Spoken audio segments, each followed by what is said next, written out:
Tipu Sultan science and technology को बहुत मानता था। इंडिया में उसको माना जाता है Pioneer of rocket technology. Rockets कैसे काम करते हैं इसके ऊपर एक साइंटिफिक मैनुअल भी लिखा था आपका टीपू सुल्तान ने। सेरीकल्चर को मैसूर स्टेट में इंट्रोड्यूस किया टीपू सुल्तान ने।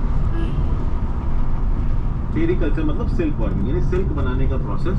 चूंकि सिल्क एक इंपॉर्टेंट एक्सपोर्ट आइटम था, उससे पोटेंशियली बहुत पैसा कमाया जा सकता था, ये टीपू सुल्तान को पता था। फिर Tipu Sultan was a lover of democracy और वो एक ग्रेट डिप्लोमेट था। अच्छा देखिए, लवर ऑफ डेमोक्रेसी यहाँ पे टीपू सुल्तान को क्यों कहा जा रहा था? उस समय पे डेमोक्रेसी की कोई परिभाषा नहीं थी, बट टीपू सुल्तान ने क्या बोला? टीपू सुल्तान ने बोला आई एम सिटीजन टी। क्यों? क्योंकि उस समय पे फ्रांस में चल रहा था फ्रेंच रेवोल्यूशन 1789 से 1799 के टाइम में। और फ्रेंच रेवोल्यूशन की नींव क्या थी? ये मोनार्की को हटाओ, ये लुई 16 जो राजा है इसको हटाओ, डेमोक्रेसी के सिद्धांत को लेकर, और जहाँ पे सिटीजन्स के पास राइट हो। इस फ्रेंच रेवोल्यूशन में नेपोलियन बेनापोर्टे आगे आया और नेपोलियन बेनापोर्टे ने इस डेमोक्रेसी के आधार पे उठे हुए रेवोल्यूशन में अपने आप को ताकतवर बनाया और अपने आप को ताकतवर बनाया और बाद में उसी डेमोक्रेसी का लड़ा रूप किया। समझ गए? ये भाई ये जो रूल है ना लुई 16 का, इसको बंद करो। ये जो एलीट का रूल है इसको बंद करो, एक्सप्लॉयटेशन बंद करो, लोगों के पास ताकत होनी चाहिए, डेमोक्रेसी होनी चाहिए। नेपोलियन ने इस फ्रेंच रेवोल्यूशन में अपनी ताकत को बढ़ाया और बाद में खुद ही उस डेमोक्रेसी को खत्म करके अपने आप को राजा डिक्लेयर।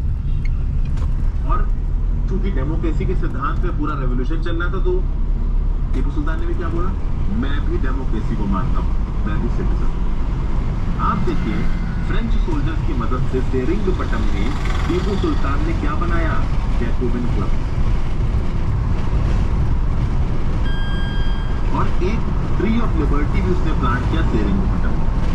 ठीक है, अब देखिए यहाँ पे टीपू सुल्तान के बारे में और भी बहुत सी बातें हैं। टीपू सुल्तान को कहा जाता है बिकॉज ऑफ बाइगोटेड मोनार्क, मुस्लिम लोगों को सपोर्ट करने वाला, हिंदुओं के अगेंस्ट काम करने वाला। कुछ हद तक ये बात सही भी है कि कुछ ये सब अपना किताब में लिखा है कि जो हिंदू पूर्व थे नायक थे उसको उसने मारा भी, लेकिन उसी समय पे वो मुस्लिम नोबलास जो उसकी अथॉरिटी के अगेंस्ट जा रहे थे उसको भी मारा। अपने इलाके में जो हिंदू टेम्पल्स थे उसको उसने रिकंस्ट्रक्ट भी करवाया, बनवाया भी। तो टीपू सुल्तान ने श्रृंगेरी टेम्पल को रिपेयर कराने के लिए पैसा दिया। गॉडेस शारदा की आइडल जो कि मराठा बैटल के दौरान टूट गई थी, उसको भी रिपेयर करने का ऑर्डर दिया। अब देखिए, कभी भी टीपू सुल्तान को या किसी भी पुराने लीडर को आप डेमोक्रेसी के सेक्युलरिज्म के सिद्धांत पे मत तोलिए। ये बात बहुत अच्छी लिखी है।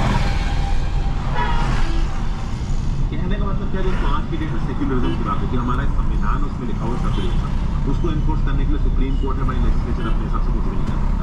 लेजिस्लेचर भी जानता है कि भैया ये लोग ही हमको चुनेंगे तो भाई इनके हिसाब से चलो। लेकिन उस समय ऐसा नहीं था। उस समय के मोनार्क तो भाई जिसके पास तलवार में ताकत है, अच्छी आदमी हो, राजा बन जाएगा और नीचे की प्रजा से टैक्स वसूलेगा। तो उस समय पे लोगों की जल्दी नहीं थी, ठीक है ना? तो अगर आप टीपू सुल्तान को ब्लेम करोगे, टीपू सुल्तान को मानोगे आज के डेमोक्रेसी और सेक्युलरिज्म के सिद्धांत पे, तो ऑब्वियस सी बात है वो सिद्धांत तो खड़ा नहीं करेगा। उस समय पे तो राजा का सरकार साथ चलता था, बट ऐसा नहीं है कि टीपू सुल्तान ने कोई दुश्मनी निकाली है, तो उसने ऐसी कोई दुश्मनी नहीं निकाली, लेकिन जो भी उसके अथॉरिटी के अगेंस्ट आता था उसको आयरन हैंड से टीपू सुल्तान दबा देता।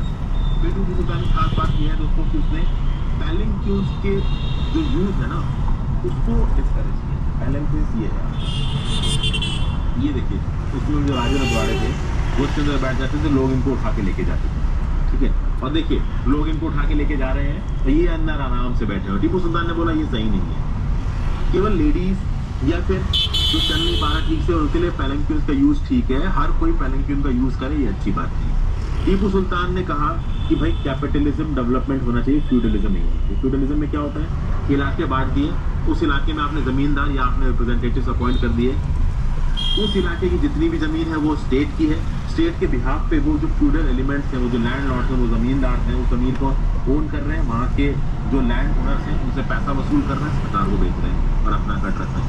कैपिटलिस्टिक डेवलपमेंट में क्या है? प्राइवेट इंटरप्राइजेस को बढ़ावा ताकि कॉमर्शियल बेसिस पे काम हो, ताकि फ्यूडलिज्म के बेसिस पे काम हो। और कॉमर्शियल बेसिस पे काम करने में क्या होता है दोस्तों? मेरिटोक्रेसी आ जाती है, जो काबिल है वो आगे बढ़ेगा। तो कैपिटलिस्टिक डेवलपमेंट को टीपू सुल्तान ने सपोर्ट दिया, फ्यूडलिज्म को वो हटाने की कोशिश कर रहा था, हालांकि तुरंत नहीं होता था, धीरे धीरे कर रहा था। फ्यूडलिस्टिक एलिमेंट्स टीपू सुल्तान को पसंद ही नहीं थे, क्योंकि फ्यूडलिस्टिक एलिमेंट्स जब बड़े हो जाते हैं तो वो सेंट्रल अथॉरिटी के अगेंस्ट में रिवॉल्ट कर देते हैं। ये बात टीपू सुल्तान को पता है, ठीक है। तो ये सब बातें हैं दोस्तों। आप देखोगे टीपू सुल्तान लड़ते लड़ते अपनी जान दे देगा, वो कभी भी घुटने नहीं टेकेगा। अब यहाँ पे कुछ ऑथर्स के व्यू पॉइंट